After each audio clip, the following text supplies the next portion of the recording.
অভিনন্দন সম্মানিত viewers, unknown ফ্যাক্টসের পক্ষ থেকে। আসন্ন জাতীয় সংসদ নির্বাচনে অংশ নেয়ার জন্য মনোনয়নপত্র কেনার পর হিরো আলমকে নিয়ে তুমুল আলোচনা সমালোচনা শুরু হয়। কেউ কেউ তাকে সাধুবাদ জানাচ্ছেন, আবার কেউ কেউ করছেন তিরস্কার। তবে ইতিবাচক কিংবা নেতিবাচক যেমনই হোক, আলোচনার কেন্দ্রে রয়েছেন হিরো আলম।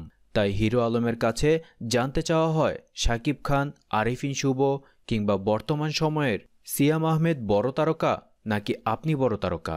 জবাবে হিরো আলম বলেন, আমি এখন সবচেয়ে বড় তারকা। জনগণ এখন ফেসবুক এবং ইউটিউবে আমাকে ছাড়া কাউকে খোঁজে না। নিজের চেষ্টায় আজকের অবস্থানে আসা প্রসঙ্গে হিরো আলম বলেন, কিছু করতে পারি আর না পারি, একটা জিনিস পেরেছি। এখন মানুষ বলে, তোমরা হিরো আলমকে দেখো, সে যদি এই অবস্থানে আসতে পারে, তোমরা কেন পারবে না? আজকে আমাকে নিয়ে অনেক শিক্ষা প্রতিষ্ঠানে উদাহরণ দেওয়া হয়। উল্লেখ্য, বগুড়ার যুবক হিরো আলমের পুরো নাম আশরাফুল আলম। তিনি নিজের এলাকায় ডিশ লাইনের ব্যবসা করেন। ব্যবসার পাশাপাশি তিনি নিজের অর্থায়নে অসংখ্য গানের ভিডিও নির্মাণ করে সেগুলোতে নিজেই মডেল হয়েছেন। আর এই মডেলিংয়ের মাধ্যমে তিনি পরিচিতি পান। এরপর সিনেমাতেও অভিনয় করেছেন তিনি।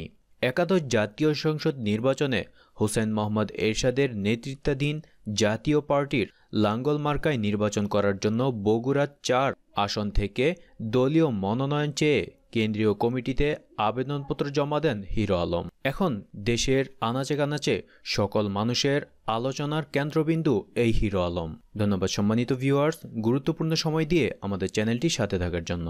প্রতিনিয়ত বিভিন্ন ঘটনা ও দেশ বিদেশের গুরুত্বপূর্ণ নিউজগুলো দ্রুত জানতে চ্যানেলটিকে সাবস্ক্রাইব করে রাখুন।